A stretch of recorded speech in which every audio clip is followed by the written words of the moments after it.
the economy of Great Britain is worse than the economy of Mississippi? That's just a story of the past. There's no way right now. Like, what do you mean you're gonna switch your prime minister every single year? I think Keir Starmer in his previous post that he looks pretty popular for me. Let me see, what is his new post? I've taken has been about putting the country I love first. That is why I will resign as leader of the Labour Party. Oh, okay. Here we go again.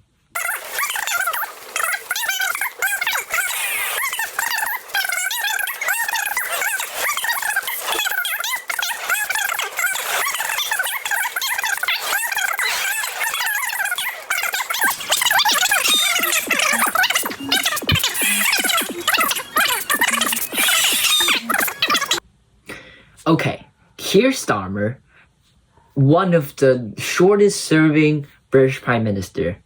Not that short compared to a few of the other one before him. I am a fighter and not a quitter. I am resigning. Is also resigning. And people are thinking like, no one, quote, can fix Britain in many of the video I saw. Also, if you want to be the person or thing that lives in 10 Downing Street, the house of the British Prime Minister for the longest time, you should be a cat called Larry. No, not that Larry, the other Larry. Perhaps that's the first cat profile I've ever seen in Wikipedia. And right now, people are thinking about what will be the next step of Britain. And it depends largely on the Prime Minister that will be in office after the general election. And let me just give you a nutshell of every single possible next British Prime Minister from the general election. They include some of the less popular ones and the popular ones. And I want to go from the lowest to highest. And there's a lot of research I need to do here, so please subscribe and like this video. So what are the most important economic policies that those candidates will make? First, taxation. Second, regulation. Third, one of the most important one, that's the most controversial, is energy. And then for some of the candidate, it's immigration. And these will vary by their political standpoints. And it's going to be really clear to who will stand on the left or right. Well, I wonder who is conservative. Is it Conservative Party? Oh, I don't know that. So let's check it out.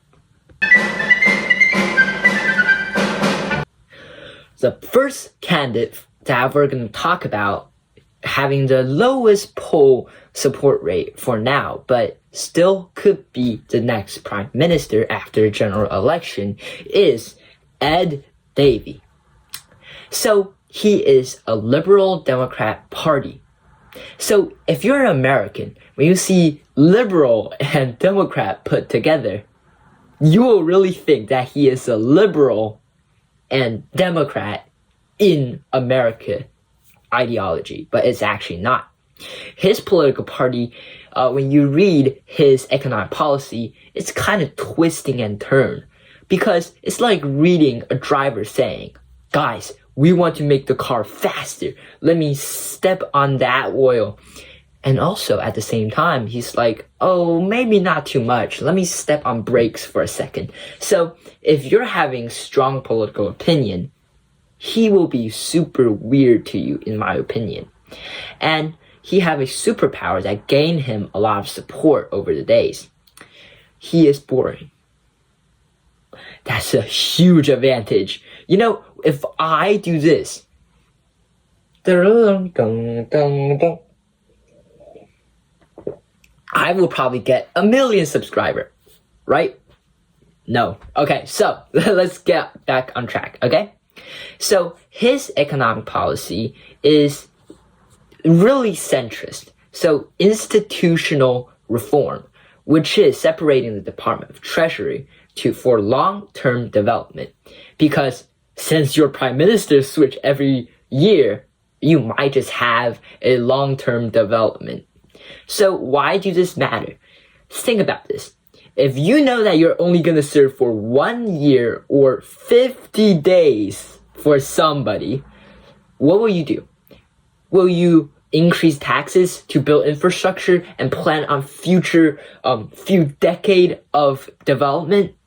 Or lower some taxes so you can get some support rate up?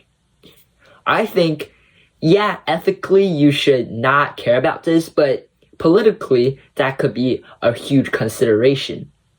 So this could be a centrist and pretty positive reform, in my opinion.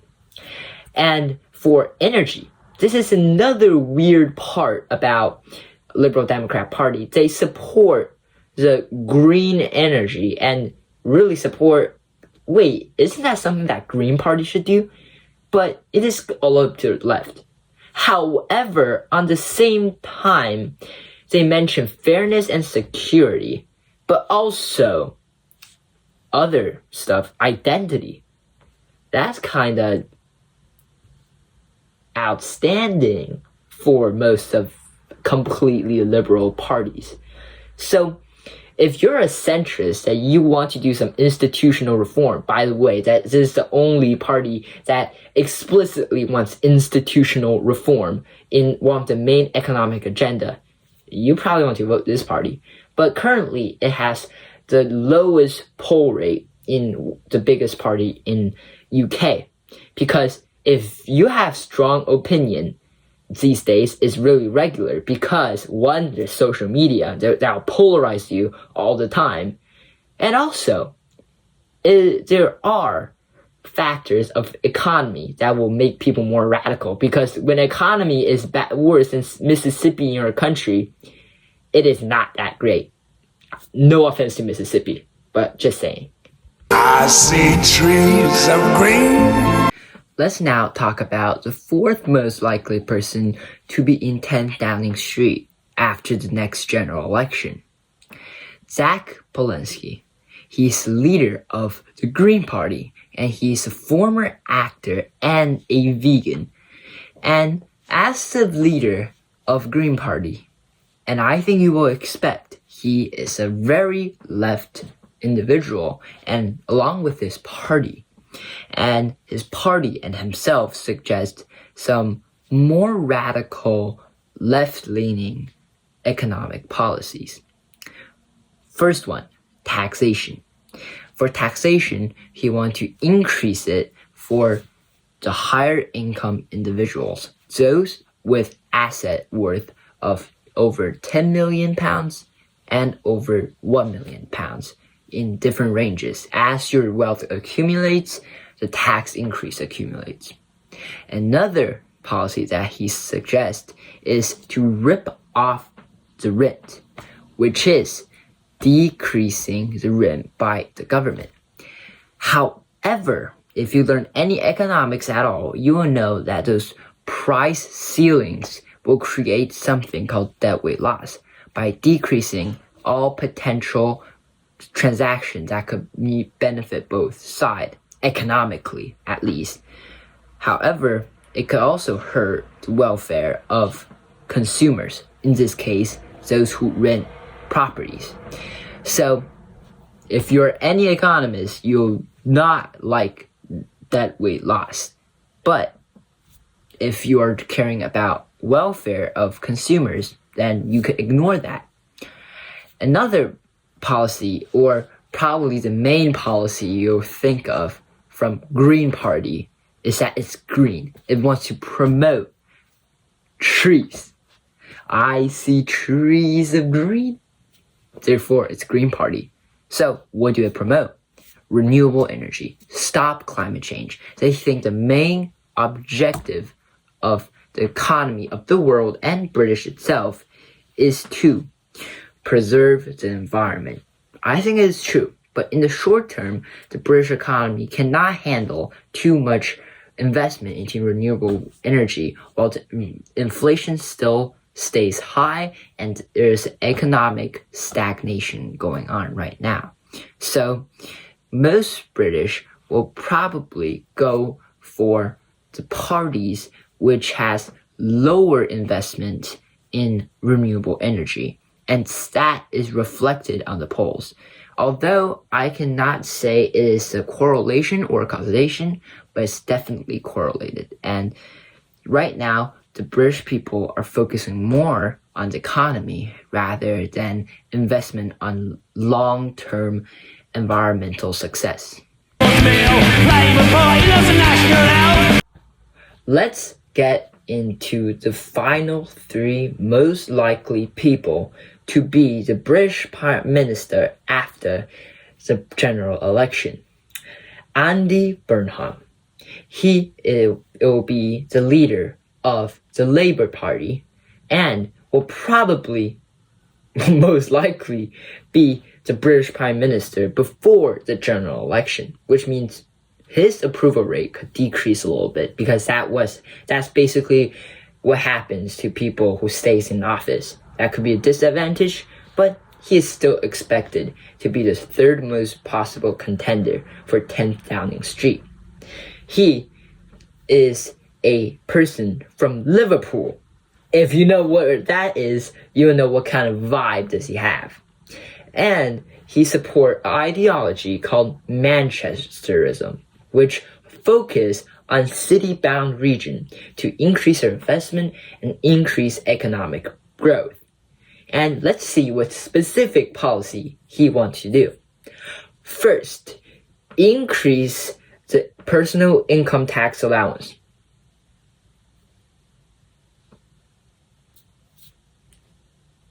That's kind of weird, isn't it? Because he literally just said invest on city-bound regions, but lower income is mostly farmers. So again, we don't know if he is left or right, but right now he's pretty left because he's increasing the tax allowance and also review the council tax, which could be regressive according to him because farming regions could have much less public institutions than larger and more prosperous regions. But the taxes collected could be unfair for those farmers. So he wants to introduce a review inheritance tax on farmers. Also, he wants more public ownerships. Yeah, so this will reduce the previous damage of corporatism in UK. This is a moderately left party. Much less left compared to the Green Party, though.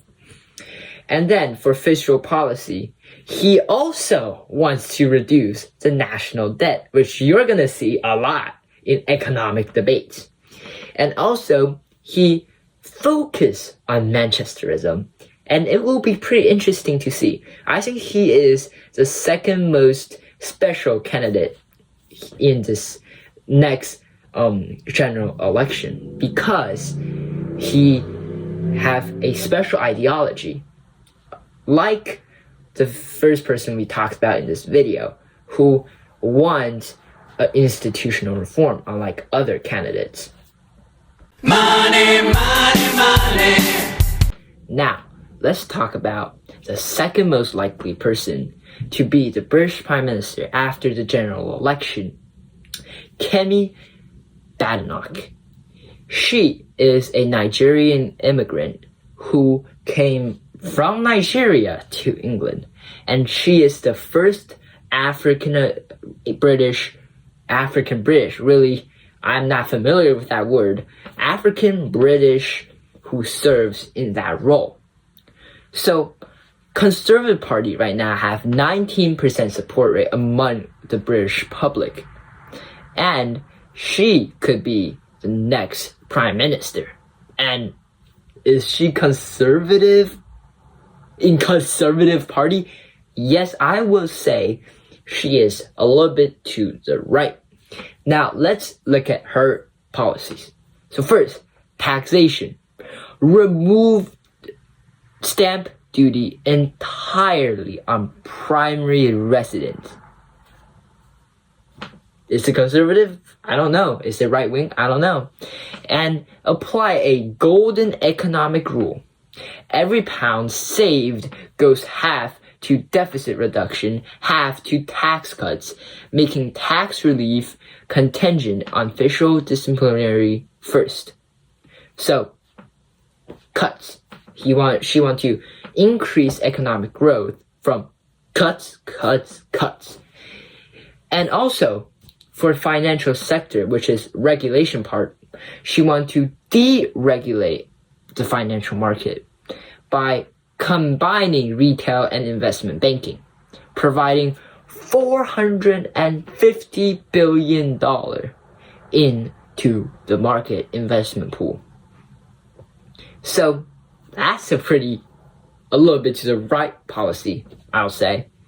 For energy, completely opposite with the Green Party. If she and the Green Party leader have a fight, I will want to see it because that'll be intense since their ideology is completely different. So her policy could be more popular for now since the British economy is not doing that well these years. And the last one is welfare and labor market. She wants high growth and low immigration. So this introduced another part that our first contender will have a really strong opinion on.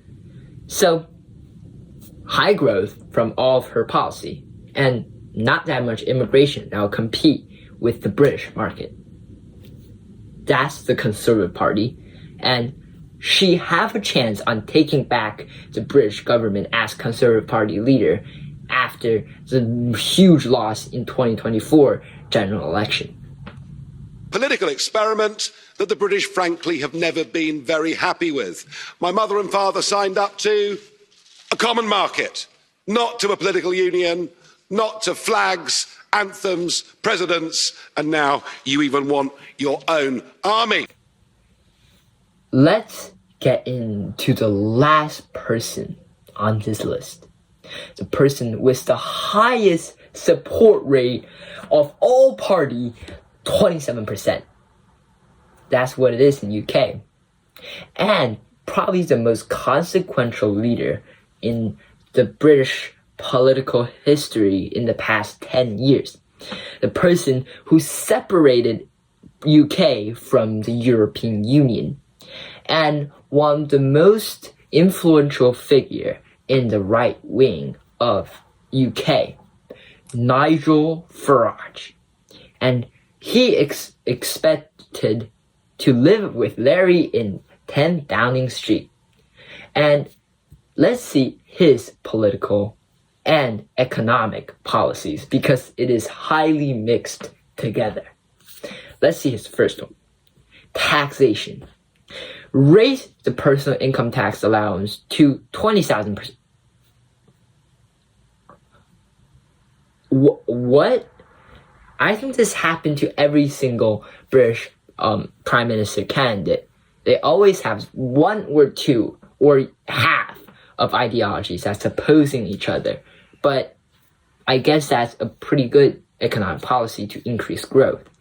And introduce 25% marriage allowance and front-loaded child benefits to increase fertility rates. That's kind of special because I've never seen any of that policy in the last few candidates. And a notable retreat from the 90 billion in cuts promised at the last election. 90 billion pounds. So that's a lot of money. For me, and for most people. For spending, he's going to reduce the size of the state to 35% of GDP, or cuts 300 billion pounds. And also cut wasteful government spending for tax relief and to decrease national debt. That's pretty regular. He's conservative. He's one of the most influential figure in the British right wing. Makes sense, right?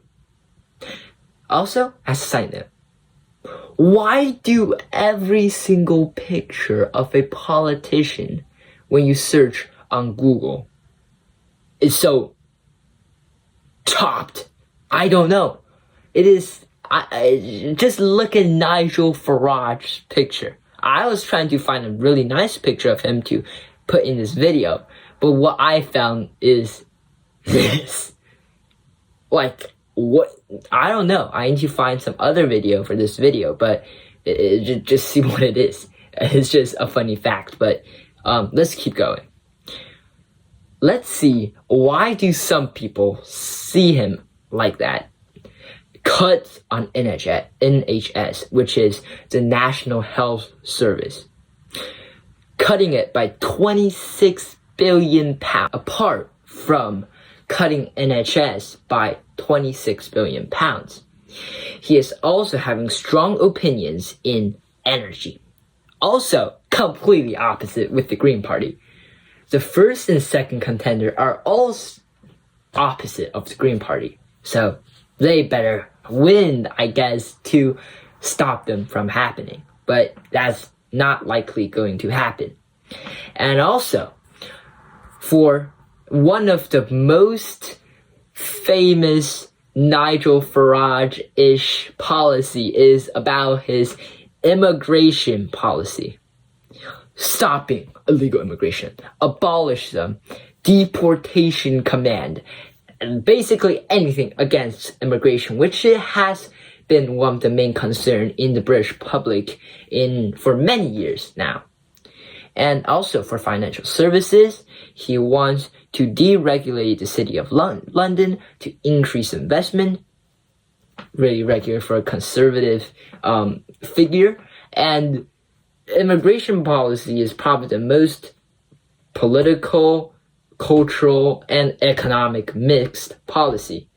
In terms of political or cultural, if you live in England, you'll probably know about the previous debates. Those not my own opinion about people from Middle East moving into England. Economically, Nigel Farage suggests that if they stop immigration from those Middle Eastern countries, they will leave more jobs for native Englishmen rather than foreign illegal migrants or just migrants. So his policy is trying to reduce immigration to lower housing prices and create more job opportunity for British, not for people from other countries seeking for new opportunities. So Nigel Farage is expected to win and become the next people to live with Larry in 10th Downing Street. And we don't know if something same is going to happen to Nigel Farage, just like Keir Starmer when he first came into office with a high support rate. So let's wait and see. And by the way, I need to ask my cat, can I be the British Prime Minister? Let's check it out. Larry, can I be the British Prime Minister? No.